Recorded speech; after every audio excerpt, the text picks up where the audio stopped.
அவர்களின் பாதம் கூடுகிறது.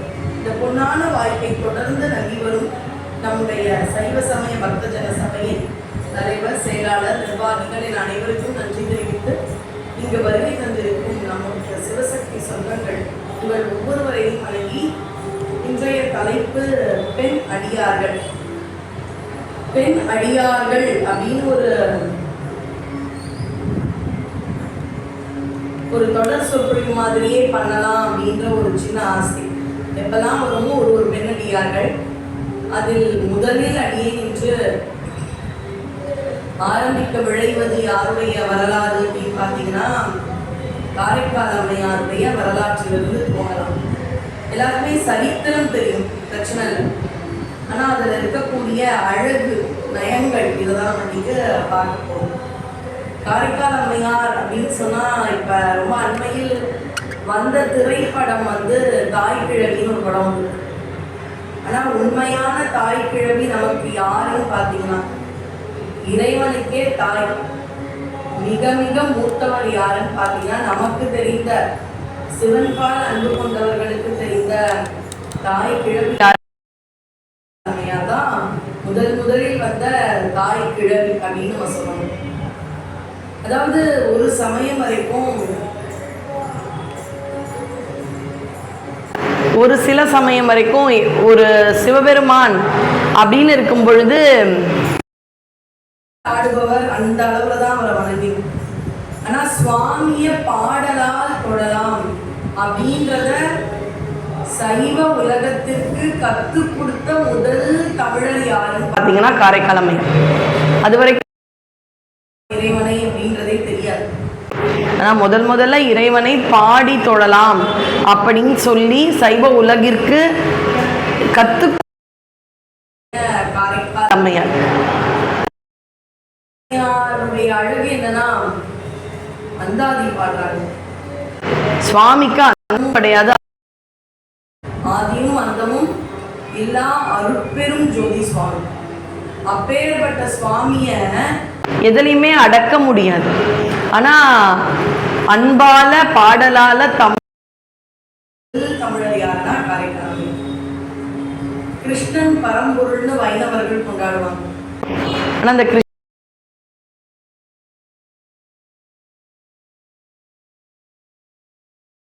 ரொம்ப கோபமாயிட்டான். அவங்க அம்மாவா தான் பொறுத்த வரைக்கும் அது குழந்தை, பரபிரம்மம் எதுவுமே தெரியாது. வரலன்னு அவள் கயிறை வைத்து கட்டுகிறாள். கிருஷ்ணனுக்கு ஒரு சின்ன தண்டனை, பனிஷ்மெண்ட். அம்மா உலகத்தையே எவ்வளோ கயிறை ஜாயின் பண்ணி கட்டினாலும் முடியல. அந்த அம்மாவுக்கு குழப்பம். அப்ப கூட கிருஷ்ணன் இது என்ன இவ்வளோ பெரிய குழந்தை இருக்கும். என்னதான் ஒரு குண்டா ஒரு வெண்ணெயை சாப்பிட்ட குழந்தைனாலும் கட்ட முடியாதான்னு சந்தேகமே ஒரு கயரா கட்டிட்டே இருந்தான். அப்ப அவளுடைய ஏமாற்றத்தை பார்த்த உடனே தன்னைத்தானே சுருக்கி கொண்டு கட்டுமான்னு எண்ணான். அப்படி இறைவனே உடந்தையாக கொண்டு சிலர்தான் இப்ப காரைக்கால் அம்மையார்னு பார்க்கிறோம். அந்தமும் வைத்த முதல் தமிழர் அவர்தான். இலக்கணமே இப்ப இருக்கிற இலக்கியங்கள் உலகத்துல காரைக்கால் அம்மையார் கிட்டதான் துவங்குது. அதுக்கப்புறம் வந்ததுதான் திருத்தொண்டர் திரு அந்தாதி ஆகட்டும். அதுக்கப்புறம் வந்த நம்முடைய அபிராமி அந்தாதிகள் உண்டு. ஆனா முதல்ல இதுல அந்தாதி பாடியது யாருன்னா காரைக்கால். பிரகாரம் தனதத்தன் தான் ஐயாவுடைய பேர். தனதத்தன் அவருக்கு மகளாக பிறக்கிறாங்க. இதுல ஒரு விஷயம் பாத்தீங்கன்னா நிறைய விஷயங்கள் ஒத்துப்போகும். அன்புதான் நம்புவாங்க. சைவமும் அன்புதான், அன்பே சிவம் தான். ஆனா அவர்கள் கிட்ட இருக்கிற சில கொள்கையோட ஒத்துக்குவார். முதல் கொள்கை என்னன்னா விளக்கே ஏற்றாதீங்கன்னு. ஆனா நமக்கு விளக்கு ஏற்றுவதுதான் மாட்டாங்கன்னா விளக்கு ஏற்றினால் அதுல விட்டில் பூச்சி விழுந்துரும். ஏற்ற மாட்டேன். ஆனா பிரதானம் சொல்ல போனா வேதாரண்யத்துல மாதிரி இருக்க விளக்க ஒரு மூக்கினால் விளக்கு எரிய வைக்கணும்ன்ற எண்ணம்லாம் இல்லை, எண்ணெயை குடிக்கலாம் தான் வருது. வந்தெளி எண்ணெயை குடிக்கும் பொழுது இயற்கையா பட்டு திரி கொஞ்சம் நல்லா விளக்கினை சுடர்விட்டு எரிய வைத்த அந்த எரிதான் அடுத்த பிறவியில மகாபலி அப்ப விளக்கு ஏற்றினால் எவ்வளவு அடியன் வந்து திருவொற்றியூர்ல மாசியில கொடியேற்ற விழாவிற்கும் சுந்தரருடைய திருமண வைபவத்திற்கும் போய் நேரடி திருவொற்றியூர் அவர்தான் ரொம்ப அவருடைய தொண்டு என்னன்னா சுவாமிக்கு விளக்கேற்றுவார். நம்மள அவரே செக்கார்னா செக்குல நல்லெண்ணெய தயாரிக்கிற பிசினஸ் தான் அவருக்கு.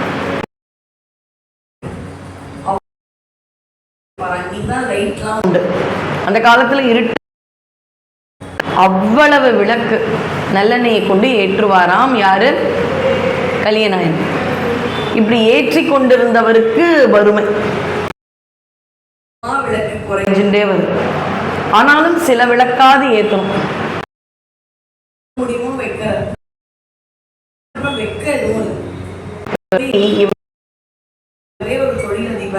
ஆனா எல்லாம் இழந்து அவர் போய் மற்ற செக்கார்கள் கிட்ட கேட்கிறாங்க,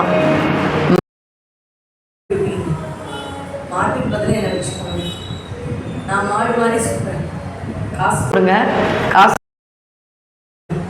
நான் போய் படம்பக்கநாதருக்கு விளக்கேன். கொஞ்ச நாள் அந்த வேலையை பார்க்கறது. ஒரு நாள் கூப்பிட்டு முதலாளி அப்பா வேலையை விட்டுருங்க, நான் தான் மாட்டுக்கு ஈக்குவலா செக்காட்டுறனே, என்ன எதுக்கு நிக்க சொல்றேன். வேலையெல்லாம் வந்துருக்காங்க.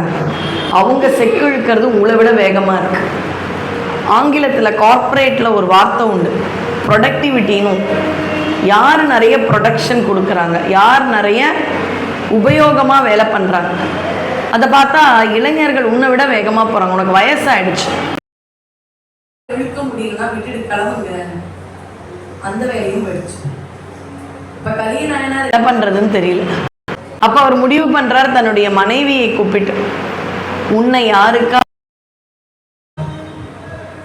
சொல்றாங்க, என்னால அதுதான் முடியும்னா நான் உங்களுக்கு உபயோகமா இருக்கேன், வித்துடு. ஹரிச்சந்திர ஆனா ஒரு அழகான விஷயம், தமிழ் பாராட்டப்பட வேண்டிய விஷயம், கொண்டாடப்பட வேண்டிய விஷயம் என்னன்னா, வட இந்தியால ஹரிச்சந்திரன் தன்னுடைய மனைவியை விற்கும் பொழுது வியாபாரம் ஆயிட்டாங்க, விலை போயிட்டாரு. யார் வீட்லயோ போய் அடிமையா இருக்காங்க. கலியநாயனார் தன்னுடைய மனைவி ஒருத்தரும் என்ன பெருமையா? வியாபாரம் ஆகாதது எப்படிமா பெருமையா சொல்றீங்கன்னா ரொம்ப ரொம்ப பெருமை. அவங்கதான் பேசிக்கிறாங்க. எங்க ஒரு சமயத்துல பெரிய செக்காரா இருந்தான், சுவாமி தொண்டு செய்வான். பாருங்க, சுவாமிக்கு விளக்கேற்றணும்ன்றதுனால ஒரு அவசர முடிவுல மனைவியை விற்கிறான். யாரும் போய் வாங்கிடாதீங்க, அவன் மனைவியை வாங்குறது தப்பு இல்லையா? அவன் தான் ஏதோ மனசு பாதிக்கப்பட்டு மனைவியை விற்கிறான். யாரும் போய் வாங்கிடா, மனைவியை வாங்க. அப்ப இன்னொருத்தர் மனைவியை வாங்க கூடாது. தமிழர்கள் எந்த அளவு ஒரு பெரிய மாண்போடு இருக்கிறார்கள் அப்படின்றது இந்த வரலாற்று. எந்த இதுவும் இல்ல, மனைவியும் விலை. மனைவிக்கு ரொம்ப வருத்தம்னா என்ன வித்தாது உங்களுக்கு வர காசுல என்ன வாங்கி நீங்க ஏத்தணும்ன்றதுக்கு தாங்க முயற்சி பண்ணேன். நான் அடிமையா போக காசு மன்னிச்சிடுங்க அப்படின்னு இதுக்கு தெரியலையே போறாரு. நவிநந்தி அடிகள்னு திருவாரூர் அடியார் தன்னியாராலேயே விளக்கி நீரால் விளக்கேற்றிய ஒரு அடியார், திருவாரூர் கமலாலயத்தில் விளக்கேற்றியவர் நமிநந்தி அடி. உயிர் இருந்தாதானே இந்த ரத்தத்தை போட்டு அதில் ஏற்றிட்டு என்னுடைய உயிர் போகட்டும் என்று அப்படியே ஒரு கத்தி அருவாளால் அப்படி வரும் பொழுது சுவாமி கையை பிடிச்சு அவருக்கு நல்ல செல்வத்தை கொடுத்து எல்லாமே எதுக்கு அந்த விளக்கு ஏற்றுவது. எல்லாருமே ஏதோ கொள்கையால் எல்லாருமே சிறு தொண்டர் மாதிரி புள்ளகறி கொடுக்க முடியாது. கண்ணப்பர் மாதிரி முடியாது. ஆனா எளிய கொள்கை, ஒரு விளக்கேற்றினால் கூட போதும் என்பதுதான் முக்கியம். விளக்கேற்றாது வீட்லயே உட்காந்துப்பான். சமணர்களுக்கு விளக்கேற்றுறது பிடிக்காது, அது நமக்கு ஒத்துப்பட்டு வராது. அடுத்தது சமணத்துல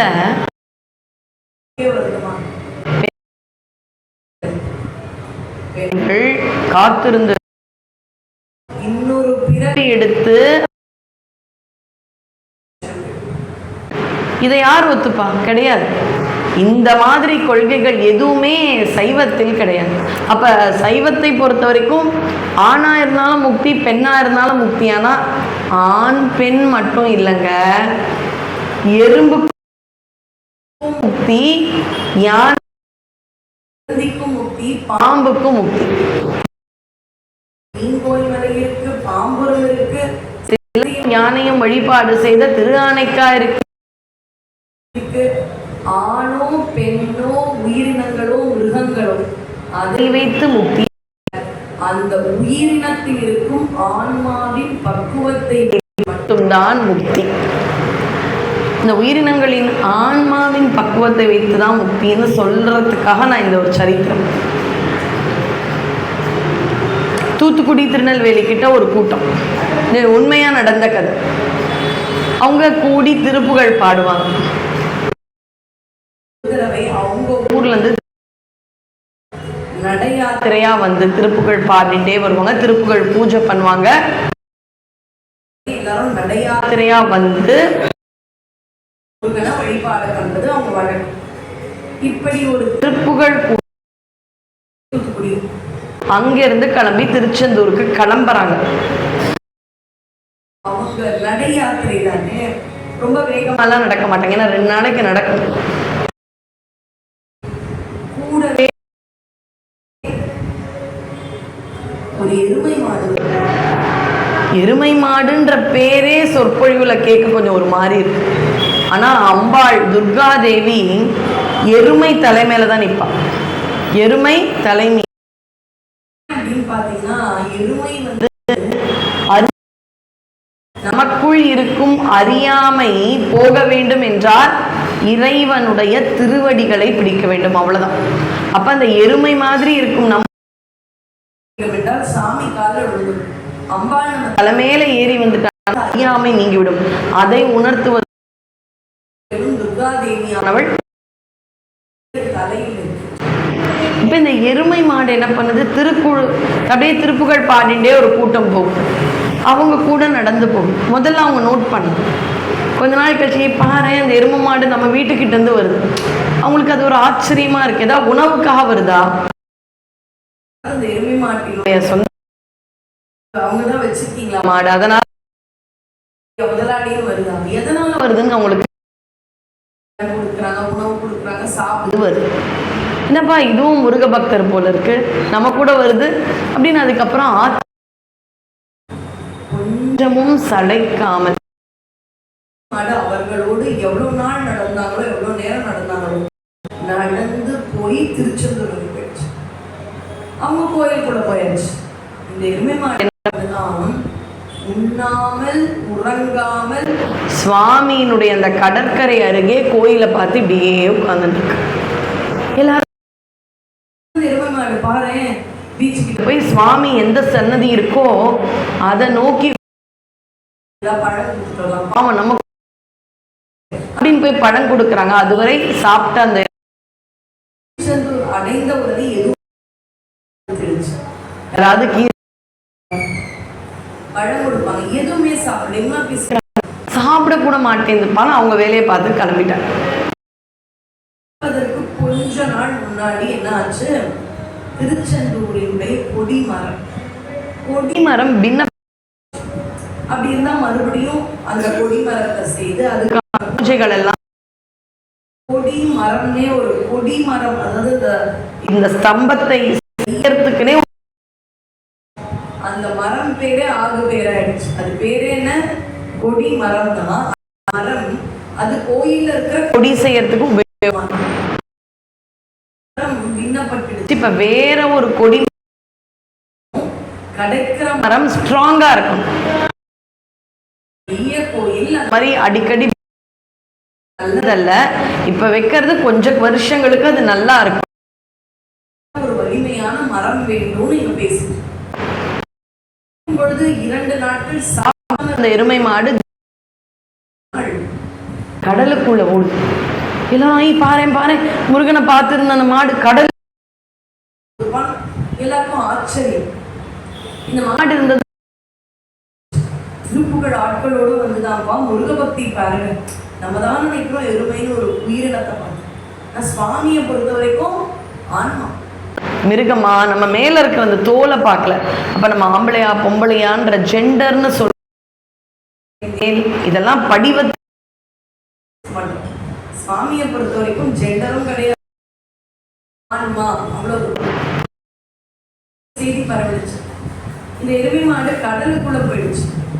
கடலுக்குள்ள போனது எதுக்கு போகுது அப்படின்றது. அப்ப எல்லாரும் கூடி வந்து நின்று பார்த்த உடனே நேரம் கழிச்சு கடலுக்குள்ள ஒரு கொடி மரம் கிடைக்குது. அந்த கொடி மரத்தை என்ன பண்ணுது? கிடையாது அந்த ஜீவனுக்கு. அது தன்னுடைய கொம்ப வச்சு கொடி மரத்தை அப்படியே தள்ளிட்டு வருது. நீந்தவும் முடியாது. அந்த திருச்செந்தூரில் இருக்கக்கூடிய அந்த எருமை மாட்டானது அப்படியே கொம்ப வச்சு மரத்தை தள்ளிட்டே வரும்.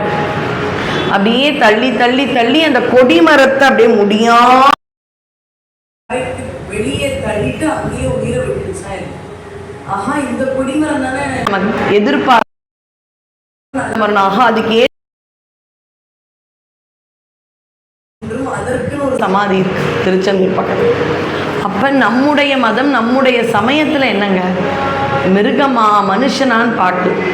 அதுக்குள்ள இருக்கிற ஆன்மாவினுடைய வயசோ பக்குவமோ தெரியாது. நம்ம நினைப்போம் சில நாய்கள்லாம் கபாலீஸ்வரர் கோயில நடந்தது. நாங்கள் உற்சவம் போவோம், ஒரு நாய் இருக்கும், அது டெய்லியும் சுவாமியோட சுற்றி வரும். அதுக்கு என்ன தெரியும்? சுவாமின்னு தெரியுமா, உற்சவம்னு தெரியுமா? இல்லை. அப்போ அது மேலே நாயின்ற அந்த ஒரு தோலை போர்த்தி கொண்டு இருந்தாலும் உள்ளுக்குள்ள இருக்கும் ஆன்மா பக்குவப்பட்ட. அப்போ அந்த எருமை மாடு பக்குவப்பட்ட ஆன்மா. அதனுடைய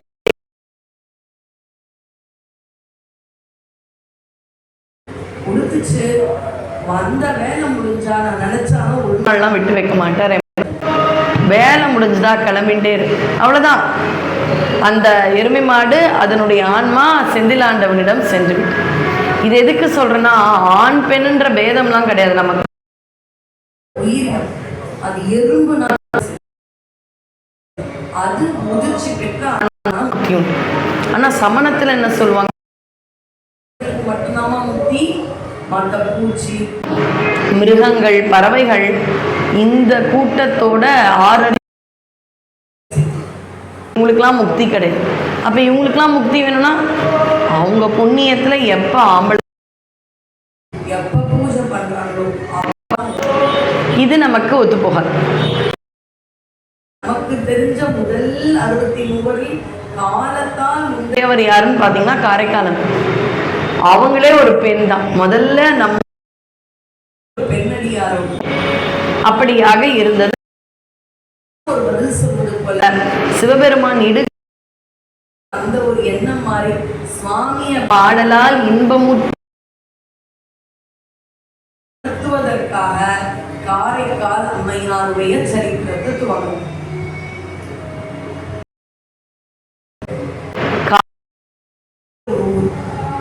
ரொம்ப அழகா இருக்கும் அந்த ஊரே. பார்த்தீங்கன்னா சின்ன ஊர், இன்னைக்கும் பல அடியார்கள் வந்து பிறந்த ஊர்களில் ஒருவேளை விளக்கே. ஆனா காரைக்கால் அப்படி இல்லை. அம்மா அவ்வளவு என்ன சொல்றது,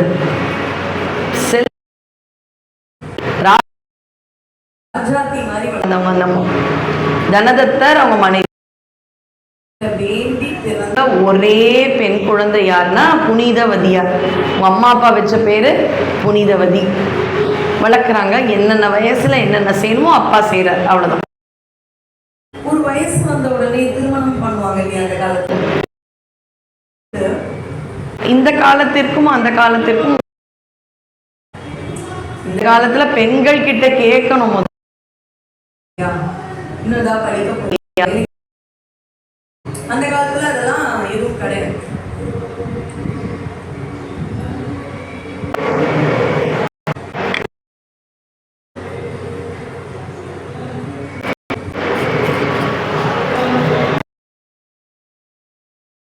அந்த காலத்துல அது எதுவுமே கிடையாது. இப்ப ரெண்டு விஷயம் பார்க்க போறோம். ஒண்ணு, ஊர்ல சுந்தரருடைய ஒரு மனைவி இருந்தாங்க. அம்மா பேர் என்னங்க? சங்கிலி நாச்சி. இவங்க ஊரு ஞாயிறு கிராமம். இந்த சங்கிலி நாச்சியார் அம்மையாருக்கும் காரைக்கால் அம்மையாருக்கும் ஒரு சின்ன வேற்றுமை. என்ன? சங்கிலி இது வந்த உடனே சங்கிலி நாச்சியாருக்கு திருமண வயது வந்த உடனே அவங்க அப்பா போய் அப்பா நல்ல ஒரு வரன் பார்க்கறேன்ட்ட உடனே அப்பா திருமணத்துல நாட்டம் இல்லை. சுவாமியை தவிர வேற யாருக்கும் நான் தொண்டு செய்ய விருப்பம். அப்பா அப்பாவுக்கு ரொம்ப வருத்தமாக இப்படிலாம் பொண்ணு விட்டுடக்கூடாது அப்படின்னு இருக்கும் பொழுது தேடி வந்த வரனை விட்டுட வேண்டாம் அப்படின்னு சொல்லிட்டு அந்த வரனுக்கு ஒத்துக்கிறாங்க. அப்படி ஒத்துண்ட உடனே ஆண்மகன் அம்மாவை வரன் கேட்டு வந்தார். ஒரு சில நாட்கள் உயிரை விட்டுட்டு பெண்ணுக்கு ராசியே யாரோ ஒருத்தர் மனம் பெண் கேட்டு வந்தவங்களே இறந்து போயிட்டு. இப்ப அவங்க அப்பாவுக்கு கொஞ்சம் நிம்மதியா இனிமே என் பொண்ணை தேடி யாரும் வரமாட்டாங்க. இப்ப அவ விருப்பத்துக்கு விடலாம். இதுக்கு முன்னாடி விட்டா அந்த பொண்ணு சொன்னா இந்த அப்பாவுக்கு எங்க போச்சுன்னு வாங்க, இல்ல பார்க்கலன்னா அந்த பொண்ணுக்கு என்ன குறையும்னு வாங்க. இப்ப எந்த பிரச்சனையும் இல்லை. அம்மா உனக்கு என்னம்மா ஆசை? அப்பா எனக்கு கல்யாணத்துல விருப்பம் இல்லை, அப்புறம் சுவாமிக்கு தொண்டு பண்ணணும். அப்படியா? கன்னி மாடம், ரொம்ப செல்வந்தர். கன்னி மாடம் ஒன்றை அமைத்து திரு ஒற்றியூர்ல அந்த பொண்ணு. இது சங்கிலி நாச்சி. சங்கிலி நாச்சியாரை பொறுத்த வரைக்கும் அம்மையாருக்கு திருமணம் சொல்ற ஒரு ஆப்ஷன், சுதந்திரம் இருந்தது. என்னுடைய தந்தை பொழுது அம்மையாருக்கு விருப்பம் இருந்ததா இல்லையா எதுவுமே தெரியாது. ஆனா முயற்சி பண்ணல, வேண்டாம் சொல்றது. அம்மையார் எதுனாலும் சரிப்பா அப்படின்னு தந்தை சொல் மிக்க மந்திரம் இல்லைன்னு என்றாலும் இந்த பிறவியில் இவருக்கு நான் அவர் எனக்கு நன்மை பண்ணுவார். எந்த இடத்துலயும் காரைக்கால் அம்மையார் கல்யாணம் வேணும், கல்யாணம் வேணாம், இந்த மாப்பிள்ளை வேணும், எதுவுமே அம்மையார் சொல்ல. சித்தம் எல்லாமே. அதாவது ஆங்கிலத்துல இந்த காலத்து இளைஞர்கள்லாம் சொல்லுவாங்க, அதுவே எந்த ஃப்ளோல போதோ இருக்கட்டும் அப்படின்னு ஒரு அவங்களா எதுவும் ஆசைப்பட மாட்டாங்க. கிடைக்கிறத நான் இந்த ஆப்பர்ச்சுனிட்டி எடுத்துப்பேன். இதை அதுக்கு பேர் என்ன? கோ வித் த ஃப்ளோன்னு பேர். அப்படிதான் இந்த காலத்து இளைஞர்கள். அதை இறைவனிடம் முழுமையாக விட்டு விட்டு ஒழுங்கா திறமையாக பண்ணது யாருன்னா காரைக்கால் அம்மையார். சொல்லியிருக்கலாம் அப்பா கல்யாணம் வேண்டாம், இந்த மாப்பிள்ளை பிடிக்கல, எதுவுமே அம்மையார் சொல்லி எதுனாலும் ஒத்துருந்தாங்க. இப்போ கல்யாணம் நடக்க போகுது. எங்க பட்டினத்தில் இருந்த ஒரு செல்வந்தர், அவங்க வீட்டு மகன் பரமதத்தன்னு பேர். அந்த பரமதத்தனை தான் அம்மையாருக்கு மணமுடிக்க போறான். இந்த ரெண்டு பேருமே வணிகர் குலம். ரெண்டு பேருடைய பிசினஸ்ல ஒரு வித்தியாசம். என்ன வித்தியாசம்? காரைக்காலியே தனதத்தர் என்பவர் பிசினஸ் பண்றார். அங்கேயே அவர் பெரும் செல்வந்தர். பரமதத்தர் வீட்டுல எப்படின்னா அவர்கள் கடல் கடந்து இவங்க கடந்து இன்னைக்கு கூட பார்த்து அது மாதிரி போகக்கூடிய குடும்பம் பரமதத்தினுடைய குடும்பம். இன்னைக்கெல்லாம் பெண்கள் எனக்கு அம்மா அப்பா இருப்பாங்களா, அவங்க கூட வீடு இருக்கா நிறைய. ஆனா அந்த அம்மா எந்த கண்டிஷனும் போடல.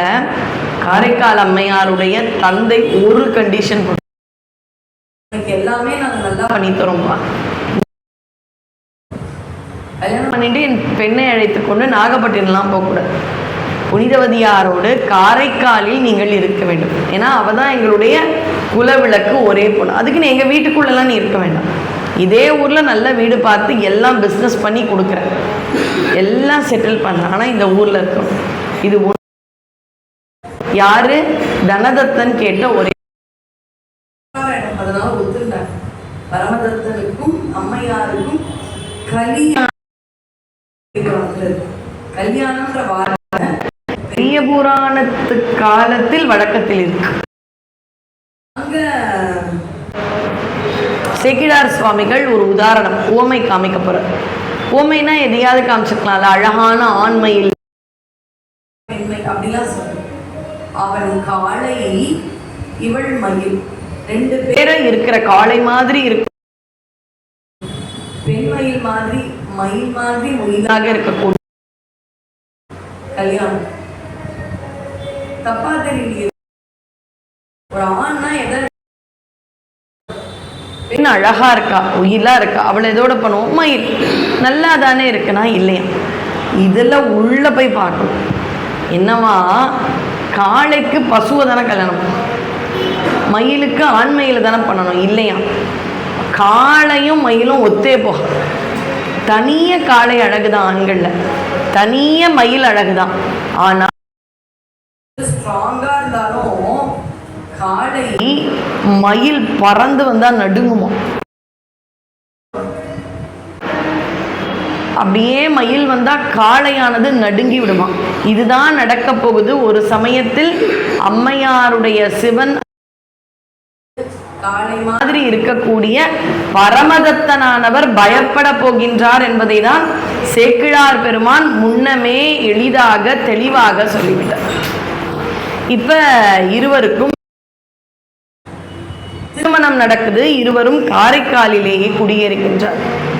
காரைக்காலில் இருக்காங்க. இவன் தனியே ஒரு வேலைக்கு போவார் பரமதத்தன், அம்மையார் வீட்டில் இருப்பாங்க. பொதுவா இந்த என்ன பண்ணுவாங்க, வீட்டில் இருக்கிற மற்ற சமையல்லாம் முடிச்சிருவாங்க, எல்லாத்தையும் முடிச்சுட்டு கணவன் மத்தியானம் பிசினஸ் எங்கேயோ கடை வச்சிருக்காரு, இல்ல ஆட்டோ ஓட்டுறாரு, 2 மணிக்கு சாப்பிட போறாங்க. என்ன பண்ணுவாங்க, 1 காலுக்கு சாதத்தை குக்கர்ல சூடா சாப்பிட. இது தவறான முறைன்னு சேக்கிழார் சொல்லிடுவார். அவர் அதை தவறுன்ட்டு காலையில் எழுந்த உடனே, இன்னைக்கும் எங்க வீட்டுல அந்த பழக்கம் உண்டு, குளித்து விட்டு முதலில் அன்னத்தை வடித்து விடுவார். நம்ம வீட்டுல இருக்கிற சாமி உயிர் போகிறார் என்றால் சாப்பாடு போட வேண்டாமா? காய், ரசம், குழம்பு இதெல்லாம் நமக்கு, சுவாமிக்கு என்ன, அன்னம் எடுத்து அதுல கொஞ்சம் நெய் போ. என்ன பண்றாங்க, அந்த காலத்து பழக்கம், எடுத்த உடனே சாதத்தை வடித்து விட்டார். ஆனா கறி, அமுது, குழம்பு, ரசம் என்ன ஆகல, தயாராகவில்லை. இந்த சமயத்துல என்ன ஆகுது, பரமதத்தனுடைய அவன் தொழில் செய்யற இடத்துல ரொம்ப ஒரு இன்னொருத்தர் வரார், ஒரு கஸ்டமர்னு வச்சுக்கோங்களேன், பழங்கள் கொடுக்குற மாதிரி ஒரு 2 சுவையான மாம்பழம். இது எங்களுக்கு 2 மாம்பழத்தை கொடுக்க அப்படின்னு ஒரு 2 மாம்பழம் கிடைக்கும். பரமதத்தன் என்ன பண்றாரு, நிறைய ஏவல் செய்ய ஆள் உண்டு. ஏன்னா ரொம்ப பெரிய பணக்கார குடும்பமும். ஒரு ஏவல், பரமதத்தன் இந்தாப்பா இந்த 2 மாம்பழத்தை, மனைவி வீட்டில் இருப்பாங்க, அம்மா கிட்ட அதை கொடுத்துரு, 2 மாம்பழத்தை கொண்டு வந்து கொடுத்துட்டார். இப்போ வீட்டில் என்ன இருக்கு, கறி அமுது தயாராகல, சாம்பார் தயாராகலை, ரசம் ஆகலை, காய் ஆகலை, ஆனால் அமுது அன்னம் மட்டும் ரெடியாக இருக்கு. இப்போ 2 மாம்பழம். இப்போ பாருங்க, சிவபெருமான் அம்மையாரை சந்திக்க போகிறார். முதல்ல தயிர் சாதத்துக்கு மாம்பழத்தை தொட்டு சாப்பிட்ட நிறைய பேருக்கு பிடிக்கும். உங்களுக்குலாம் பிடிக்குமா தயிர் சாதம்? எனக்கு அது ரொம்ப பிடிக்காது. நீங்களாம் அம்மையார் வீட்டை போய் சாப்பிட்டவங்களா இருப்பீங்கன்னு நினைக்கிறேன். எனக்கு அது ரொம்ப, எங்கள் வீட்டில் எங்கள் அம்மாலாம் அவ்வளோ விரும்பி. இப்போ அம்மையாருடைய இல்லத்திற்கு போயிட்டார். வீட்டில் ஆண்மகன் யாராவது இருக்காங்களா? கிடையாது. இதே சுவாமிய திருவெண்காடு நங்கை சிறுத்தொண்டர் வீட்டுக்கு போனாரானா போகல். ஒரு சிவனடியாருக்காவது உணவு கொடுக்காமல் சாப்பிட மாட்டேன்னு இருக்கு. அப்ப சிவனடியாரை தேடி போகும் பொழுது காபாலிகரா சிவபெருமானே வந்து கேட்கிறாங்க. மனைவி திருவெண்காட்டு நங்கை, ஐயா நீங்க உங்களை மாதிரி இருக்கிற ஒரு சிவனடியாரை தேடிதான். சரி வருவாரா? வரும். உள்ள வந்து உட்காரு. அந்த அம்மையார் தனியன், கூடவே பணிப்பெண் ஒரு அம்மையார் இருக்கும். சுவாமி உட்காரலாமான்னா உட்காரலாம். ஆனா உள்ள வந்து உட்கார். இல்ல ஆண்கள் இல்லாத இடத்துல நான் உட்கார மாட்டேன், வீட்டுக்குள்ள பிரவேசிக்க மாட்டேன்னு சொல்லிட்டு சுவாமி வெளியில மரத்தடியில காத்துட்டு இருக்கார்.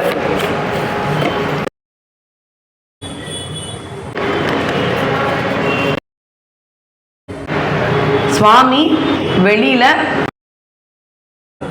ஏன் ஆண்கள் இல்லாத வீட்டுக்கு செல்ல மாட்டேன்.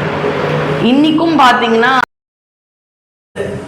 வீட்டுல ஐயா இல்லைன்னா அம்மா மட்டும். அந்த சமயத்துல உள்ள யாரும் போக மாட்டோம். ஒரு ஆண் வந்தா வீட்டுல கணவர் இருக்காருன்னு கேட்பாங்க. இல்ல அப்படின்னா உள்ளே போ, தப்பு தவறுன்னு அவர்கள் வெளியில தான் நிற்பாங்க. ஒரு பண்போடு சிவபெருமான் திருவெண்காட்டு நங்கை தனிய கூட இல்ல, பணிப்பெண் இருவர் இருக்கும் பொழுதும் சுவாமி உள்ள போகல, வெளியில இருக்கும். அப்ப பணிப்பெண் இருக்கிற வீட்டுக்குள்ளேயே கணவன் இல்ல, வெளியில நிக்கிற பண்புடைய சுவாமி பணிப்பெண்ணும் கிடையாது. சின்ன பொண்ணு காரைக்கால் அம்மையார் தனியே இருக்காங்க. அவங்க இருக்கிற வீட்டுக்குள்ள அவர் போனாருன்னா என்ன தைரியம்னா அம்மா பையன்ற உறவு. அதுவாது மற்றவங்க மனைவி, அடியாருடைய மனைவி நான் பார்க்கணும். ஒரு அம்மாவை பையன் தனிய போய் இருக்கும் பொழுது பார்த்தாங்க. ஊரும் உலகமும் எதுவும் பேசாத அம்மையார் சுவாமி கிட்ட போறதுக்கு முன்னாடி மனசுல அம்மா அப்படின்ற ஒரு இடத்தை காரைக்கால் அம்மையாருக்கு கொடுத்துட்டு, அதுதான் ஒண்ணு. உரிமையா உள்ள போயிட்டார். வீட்டுல ஒரு ஆம்பளை கிடையாது. போனாரு, அம்மா பசிக்குதுன்னு. அம்மா துடிச்சிட்டாங்க. கொஞ்சம் நேரம் இல்லை, பசிக்கு. வெறும் அமுதம், அன்னம் இருக்கு, தயிர் இருக்கு, நேற்று உரக்கொட்டு தொட்டுக்க மாம்பழம் இருக்கு, சாப்பிடுங்களா. அம்மையா ரொம்ப பாசத்தோட விருப்பமே கணவன் இதெல்லாம் நடக்கட்டும்னு பிரபஞ்சத்துக்கிட்ட கொடுத்துட்டாங்க. தன்னுடைய ஆசைன்னு எங்கேயுமே இதுவரைக்கும் காரைக்கால் அம்மையார் வேண்டர். தன்னுடைய கொள்கைன்னு எதுவுமே இல்லை. ஒரு அடியாருக்கு பார்த்தீங்கன்னா சிறுத்தொண்டர் ஒரு சிவனடியார் வந்து என்ன கேட்டாலும் கொடுப்பேன்ற ஒரு சின்ன அகந்தை வந்து எது கேட்டாலும் கொடுப்பேன். ஏன்னா அவர் பணக்காரர். சாப்பாடு நீங்க கேட்கிற எதை என்னால தந்துட முடியாது அப்படின்ற ஆணவம். யாருக்கா தெரியுமா அவர் வந்து பிள்ளைக்கறி கேட்க போறாருன்னு? தெரியாது. ஒரு இப்ப கலியநாயனாரே எடுத்துக்கோங்களேன், எப்படியாவது விளக்கேற்றுருவேன்னு ஒரு கொள்கை. அப்ப கழுத்தறுத்தாவது வைப்பேன். நம்ம சொல்லுவோம்ல, அப்பா உனக்கு ஏதாவது பிரச்சனையா மன்னிச்சிரு, கழுத்தறுத்தாவது கொடுத்துட்றேன்ற ஒரு வார்த்தை இந்த நாயனார் கிட்ட தான் வந்து. இந்த அம்மாவுக்கு எந்த கொள்கையும் கிடையாது, சுவாமி கிட்ட விண்ணப்பம் கிடையாது, வேண்டுதல் கிடையாது, எதுவுமே கிடையாது. மனதார உணவு கொடுக்குறாங்க. மாம்பழத்தை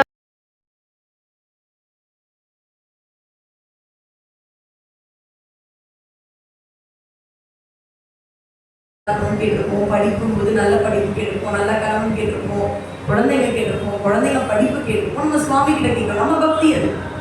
நம்ம யார் எதுவும் கொஞ்ச நாள் கொஞ்ச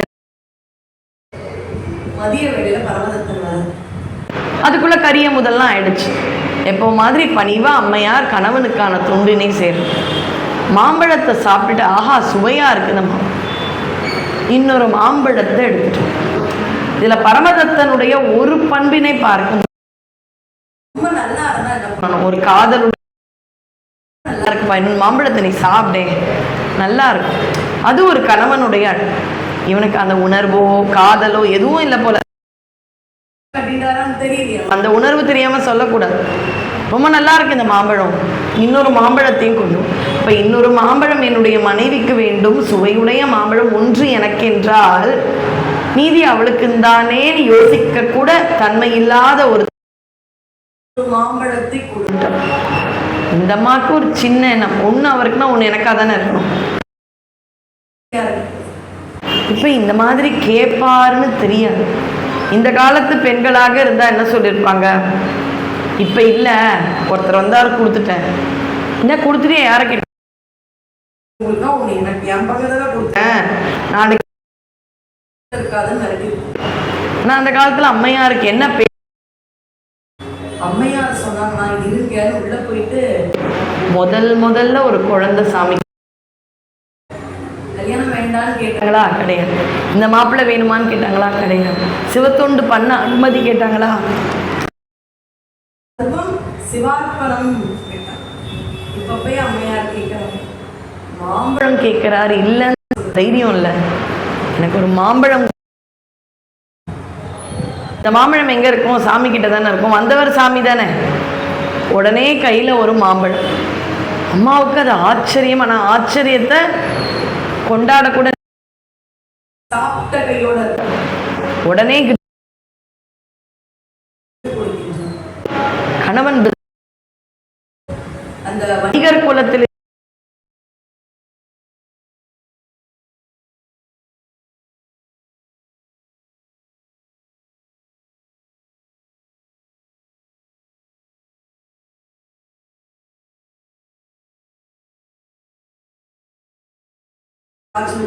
இந்த பழத்தை ட்ரை சொன்னா அதுவும் புளிக்கும்.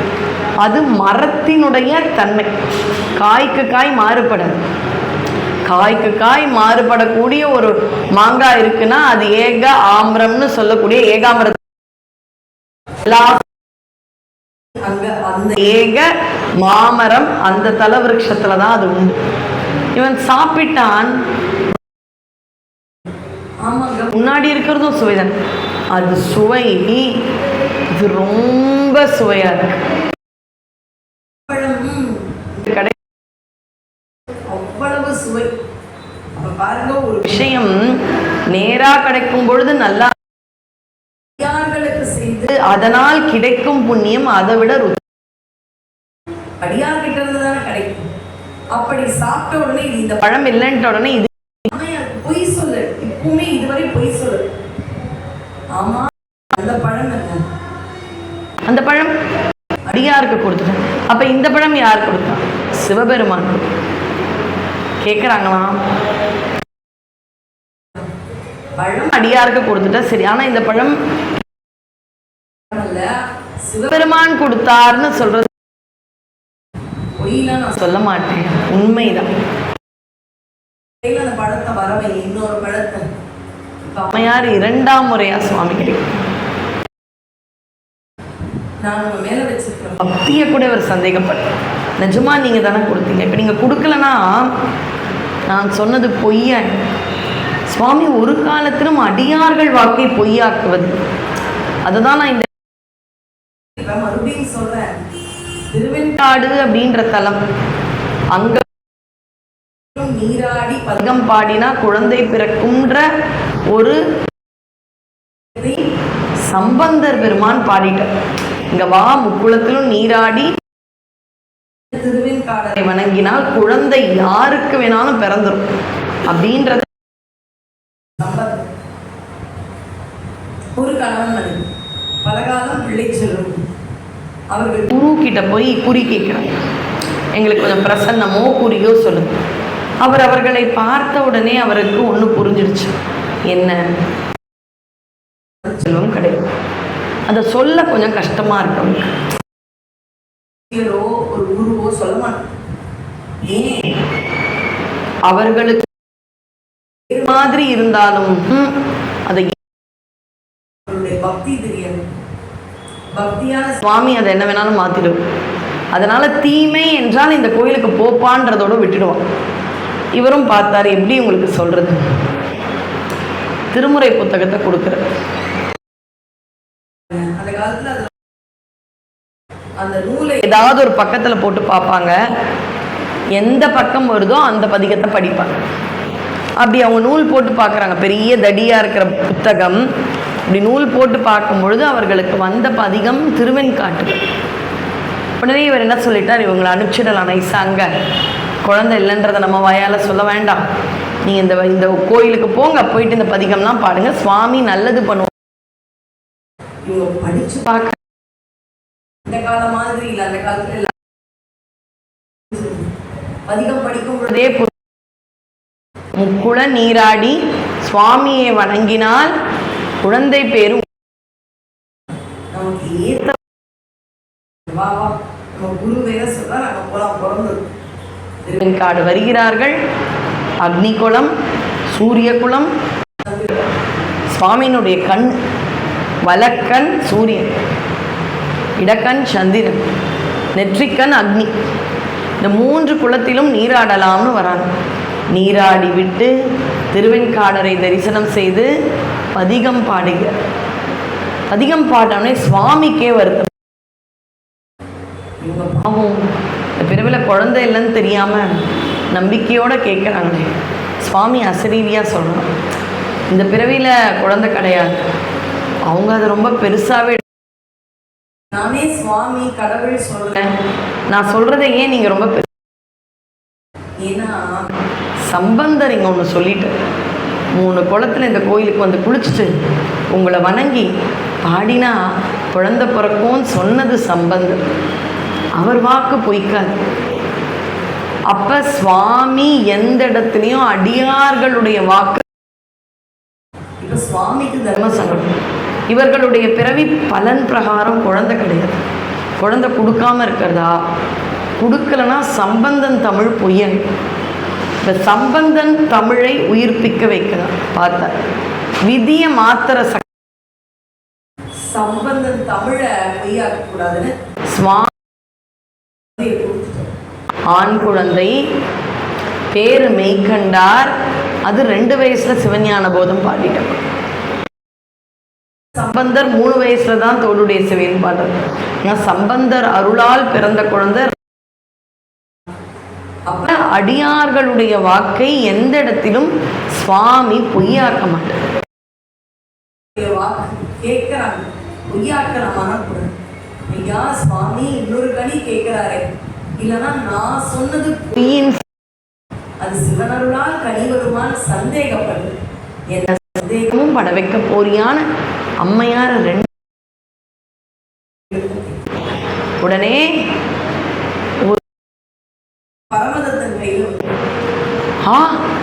வந்துடுச்சேன்னு நினைச்ச அந்த நொடி பொழுது பரமதத்தனுக்கு புனிதவதியார் சொன்னது பொய்யில்லைன்னு புரிஞ்சிருச்சு. ஏமாத்திராய் வந்தன்னு நினைச்சார். இல்ல, பொய்யல்ல, மெய், இறையருள் திருவருள் உள்ள ஒரு தெரிந்த மாத்திரத்தில் கனிய தொட்டால் நிமிஷமா காணவும். ஏமா ஒரு மாமழன் அவ்வளவு வேலையா, சுவாமிக்கு அதை தந்திருக்க கூடாதா? பரமதத்தன் என் கையில இன்னொரு பழத்தை வரவையன்னு தான் கேட்டார். இன்னொரு பழத்தை வாங்கித்தா சாப்பிட்டு காமிக்கிறேன்னு.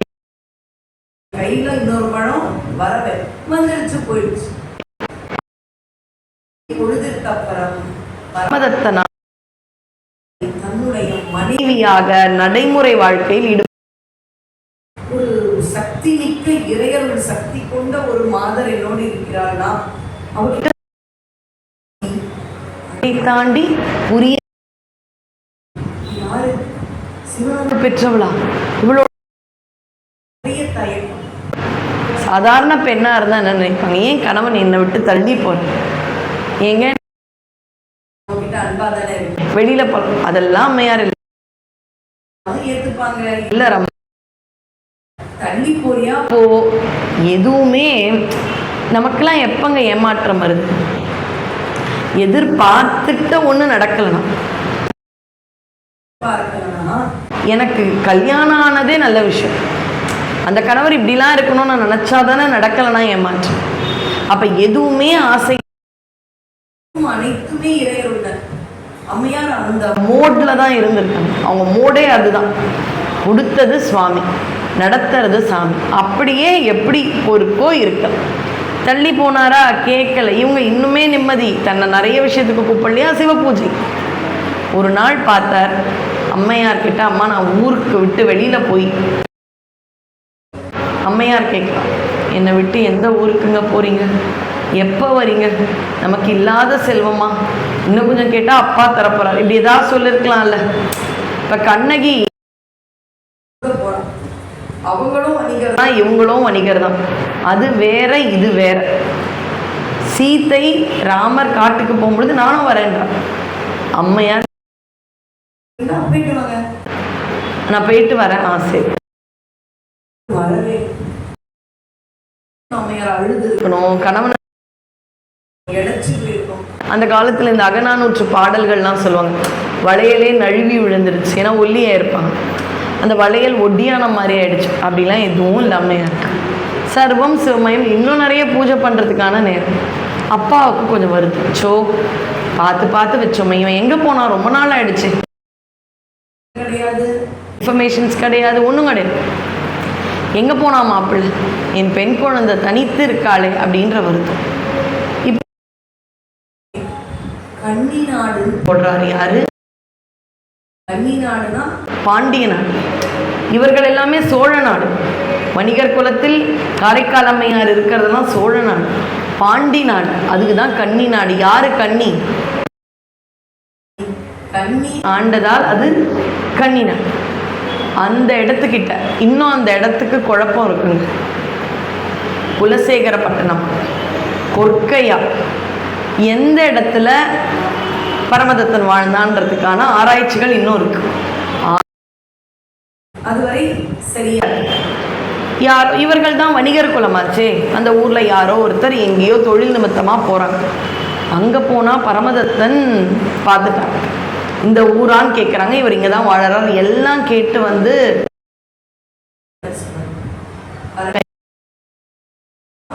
இவன் எங்க இருக்கான்னு தெரியுமா? கடல் கடந்து தானே போல கன்னி நாட்டுல இருக்கு. அப்படியா, போலாம் வா, என் பொண்ணுக்கு ஒரு நீதி கிடைக்கும். அம்மையார் எதுக்குமே ரியாக்ட் பண்ண, வா வா. அம்மையாரை எப்படி அழைச்சுன்னு போனாங்க தெரியுமா? நடத்தி அல்ல. இது எதுக்கு சொல்றேன்னா, இதுவரை இருந்த அம்மையார் இன்னும் 2-3 காட்சியில எப்படி மாற போறாங்கன்னு பாரு. அப்படியே அவள் அந்த பெண்ணினுடைய மலர் பாதம் கூட தரையில படக்கூடாது. பல்லக்கில் சுமந்து கொண்டு சென்றார். பரமதத்தனை பார்க்கிறார். பார்த்தா கூடவே மனைவி.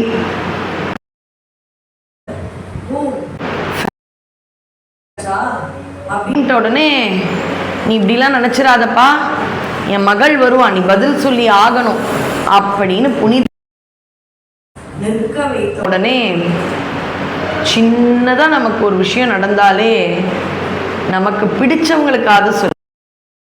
பாத்தீங்கன்னா ஏதாவது நல்லது இருந்தா ஸ்டேட்டஸ் வச்சுக்கணும், அது வேற விஷயம். சில சமயம் ஸ்டேட்டஸை பார்த்து 4 பேர் ரொம்ப வருத்தப்பட்டு இவளுக்கெல்லாம் நடக்குது கண்டுபட்டதுன்னு வேற சொல்லிக்கிறோம், அதெல்லாம் வேற.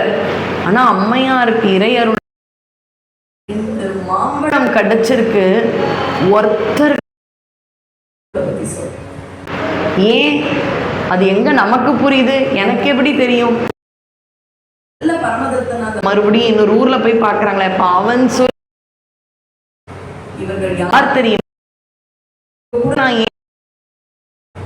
சாதாரண பொண்ணு இல்லை. ஒரு நாள் மாம்பழம் கொடுத்த, மாம்பழம் இல்லைன்னு கேட்டேன், வரவழைச்சா கொடுக்குறான். எதிர்க்க வரவைன்றா, சிவபெருமான வணங்கினா என் கையில ஒரு மாம்பழம் வந்து மறைகிறது. இப்பேற்பட்ட தெய்வ பெண்ணோட வாழும் அருகதை எனக்கு இல்லை. அதை எல்லார்கிட்டையும் எப்படி சொல்றதுன்னு தெரியல. அதனால தொழில் செய்ய போகின்றேன் கடல் கடந்துன்னு ஒரு பொய்ய எனக்கு இவள் பேர் என்ன தெரியுமா? அம்மா சொல்லு. இப்படி யாருடைய பேரை பொண்ணுக்கோ பிள்ளைக்கோ நம்ம பல இடங்கள்ல குலதெய்வம், அப்படி என்னுடைய பெண்ணிற்கு இவர்களுடைய பெயரை வைக்கின்றேன் என்றால் புனிதவதி குலதெய்வம் சொன்னது மட்டும் இல்லாமல் பரமதத்தன் அந்த மனைவி அந்த குட்டி குழந்தைன்னு 3 அம்மையார் காலில் விழுந்து விட்டார். இப்போ ஊரே பார்க்குறாங்க. அப்பாவுக்கு கொஞ்சம் வருத்தம். அம்மா நீ எடுக்க போற தண்டனையா என்ன? அம்மையார் சொன்னாங்களா, இனிமே சிவத்தொள் இவ்வளவு காலம் பிறவி சுவாமி எப்படி வழி நடத்துறாரோ ஒரு அதுக்கப்புறம் எனக்கு எதுவும் இல்லை. அந்த இடத்துல சேக்கிழார் சொல்லக்கூடிய அந்த பாடல் தான் அருமை. இந்த உடம்பு அப்படின்றத நான் இவ்வளோ நாள் சுமந்தது கணவன்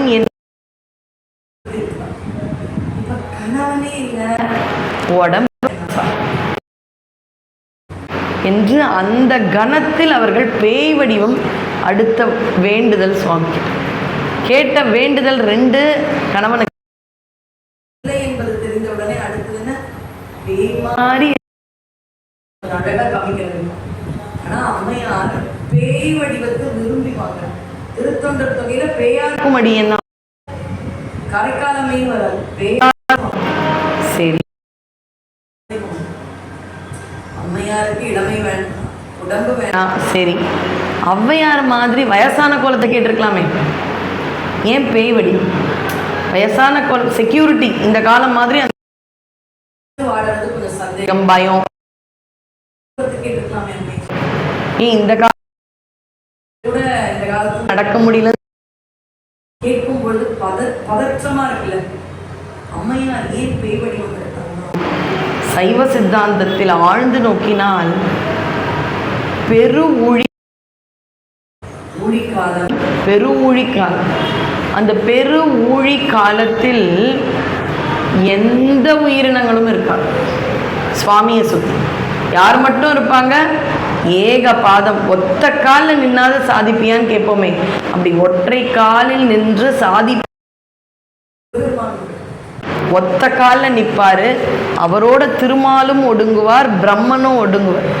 இந்த மூர்த்தம் திருவொற்றியூர்லையும் திருவான்மியூர் தூண்களில் உண்டு, திருவொற்றியூர் உண்டு. இந்த ஏக பாதமா சுவாமி இருப்பாராம். அந்த பெருஊழி காலத்துல எந்த உயிர்களும் இருக்காது. ஆனா பேய் கூட்டம் சிலது மட்டும் சுவாமிக்காக எல்லாம் ஒரே சாட்சி யாருன்னா அம்பாள். அம்பாளுக்கு பிரளய சாட்சினியை நடக்குது. நான் சொல்றேன், நீங்க நம்புறீங்க. இதெல்லாம் யாரு சாட்சியா இருந்து பார்ப்பாங்கன்னா அம்பா சுவாமி மட்டும் சுவாமிக்கு தொண்டு பண்ண அந்த சமயத்துல இருக்கு.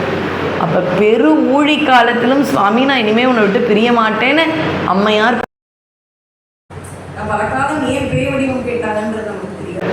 ஊழி காலத்திலும் இறைவனை விட்டு பேய் வடிவத்தை விரும்பி பெற்றுக்கொண்டார்கள் அம்மை. எனக்குதான் வந்தார் நாவுக்கரசர். நாவுக்கரசர் நீங்க திருவருட்செல்வர் படத்திலேயே பார்த்துருப்பீங்க.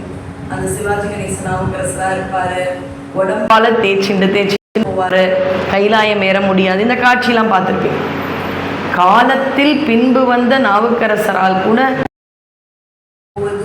மலை காலத்தால் மிக மிக மிக மிக காலமே அவர் பேய் வடிவம் பெற்று கைலாயம் சென்றார்கள் என்றால் தலையில பேய் வடிவம் எடுத்து சுவாமியை பார்க்கிறாருன்னா இந்த வடிவத்துல போறாங்க. சுவாமி கைலாயத்துல அம்பாளோட இருக்கார். அம்பாள் கேட்கிறாளாம், இதெல்லாம் திருவிளையாடல், அம்பாளுக்கு தெரியாதா? உலகம் அறிய இப்பதான் சுவாமி ஒன்று சொல்ல போற. இதுதான் மகுடமான வரிகள். காரைக்கால் யாருங்க இது? அம்பாள் தெரியாத மாதிரி இந்த வடிவத்தில் வராங்க. பேயின்ற வடிவத்தை சொல்லும் பொழுது எந்த அளவு மரியாதையாக சொன்னால் அந்த வடிவத்திற்கு மரியாதை கிடைக்கும் என்பது. இவள் நம்மை பேணும் அம்மை, என்னை இல்லை நம்மை பேணும் அம்மை, நம்மளை பார்த்துக்கிற அம்மாய் வழி வந்தது யார் தெரியுமான்னு சுவாமி அம்பாளிடத்தில் அறிமுகம் செய்கின்றார் என்றால் காரைக்கால் அம்மையாரை என்னவென்று போற்றுவர். அதாவது ஏயர்கோன் கலிக்காம நாயனார்னு ஒருத்தர் இருந்தார். அவருக்கு சிவனடியார் தான் சுந்தரர் மேலே போவோம். ஏன் பரம்பொருளை போய் உன் வீட்டு பிரச்சனைக்காக திருவாரூரில் நடக்க விடுவியாப்பா? பறவையாருக்கும் உனக்கும் சண்டைனா நீ இன்னொரு கல்யாணம் பண்ணிட்ட, அதனால சண்டை, நீ தான் போய் சேர்த்துக்கணும். 2 தடவை நடக்க வைக்கியா?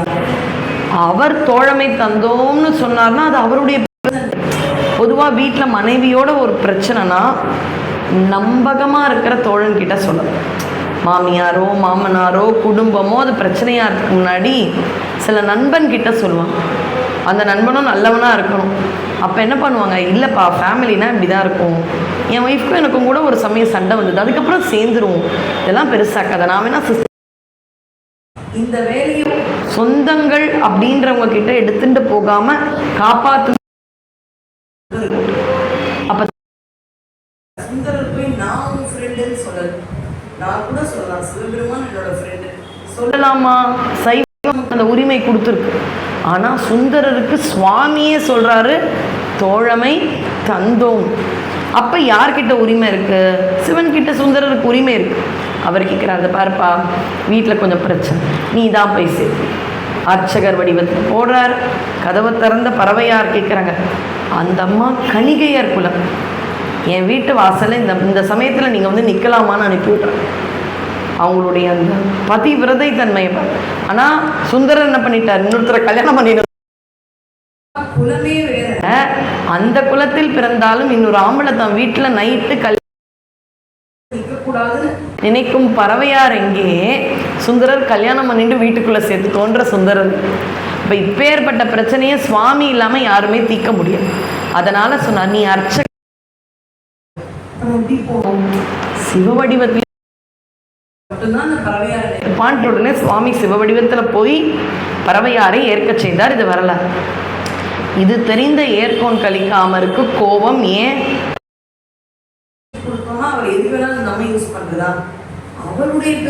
அவர் கொடுத்தார், நம்ம கேட்கலாமா?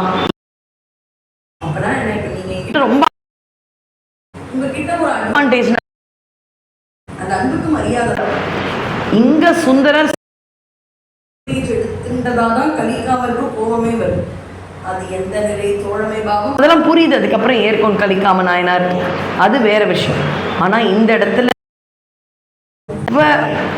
உலகத்தையும் படைத்த சிவபெருமான் நம்மை பேணும் அம்மை கான்னு சொல்ற அம்மையாருக்கு எவ்வளவு கேட்ட சிறுத்தொண்டெல்லாம் சுவாமி அழவிட்டார். இருந்தா கூட சந்தேகப்பட்ட கேட்க வச்சு அம்மையார சோதிச்சாரா? உடனே அப்பேற்பட்ட அம்மையார் வந்த உடனே மகனேன்னு தானே கூப்பிடணும்.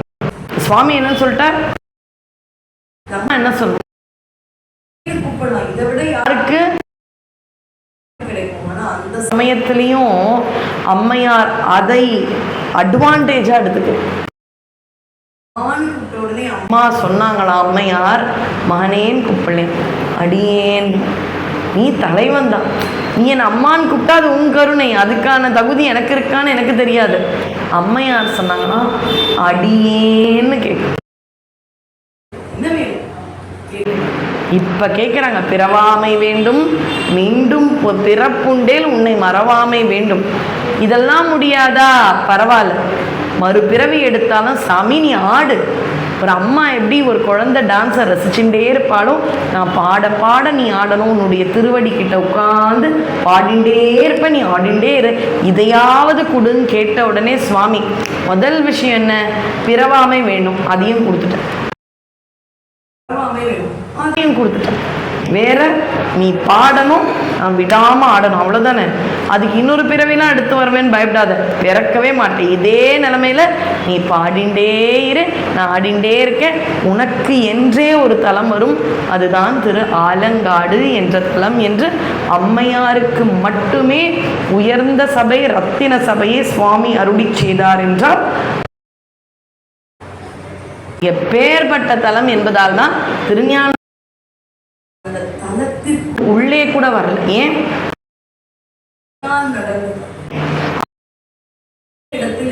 கால்படலாமா அப்படின்றதுனால அந்த இடத்துக்குள்ள ஞான சம்பந்தர் கால் கூட வரக்கூடாதுன்னு திரு சம்பந்தர் வரவில்லை என்றால் திரு ஆலங்காடு 5 சபை இருக்கு. ரத்தின சபை, தங்க சபை, வெள்ளி அம்பலம், மதுரை, தாமிரம் காப்பர், தாமிர சபை, சித்திர சபை, குற்றால். இந்த 5லையும் உயர்ந்தது எது? டிராயிங். சித்திரத்தை விட உயர்ந்தது காப்பர், காப்பரை விட உயர்ந்தது சில்வர், சில்வரை விட உயர்ந்தது மணிகள், டைமண்ட், அதெல்லாம் அதை விட. சபைகளில் உயரிய சபை எது என்றால் ரத்தினம். அந்த ரத்தின சபையில் இன்றும் அமர்ந்து காரைக்கால் அம்மையார் பாடுற. அப்ப கேட்ட அத்தனையும் கொடுத்தாதானே நீ பாடணும்னு கேட்ட. பிறவியே கிடையாது, அதே நிலையில நீ பாடு. அருள் செய்தது திருவாலங்காட்டு அம்மையாருக்கு. அப்பேற்பட்ட அற்புதமான சபை தான் திரு ஆலங்காட்டு ரத்தின சபை. ரொம்ப அற்புதமான தலம். சிதம்பரத்தில் ரகசியம்னு சொல்லுவோம், கேள்விப்பட்டிருப்பீங்க. சிதம்பர ரகசியம் மாதிரி இன்றும் ஒரு அறை. யாரோ பாடி தாளத்தோடு பாடுவது போலவும் சதங்கை ஒலியுடன் ஆடல் ஓசை நடக்கும் அதிசயம். அதனால் இன்றளவும் மூத்த தமிழ் தாய் கிழவின்னு சொல்லக்கூடிய நம்முடைய காரைக்கால் அம்மையார் பாடிக்கொண்டு இருக்கின்றார். எம்பெருமான் கூத்தபிரான் அங்கே அம்மையாருடைய பக்திக்கு கிடைத்த மிகப்பெரிய பெரிய பெரிய பரிசு.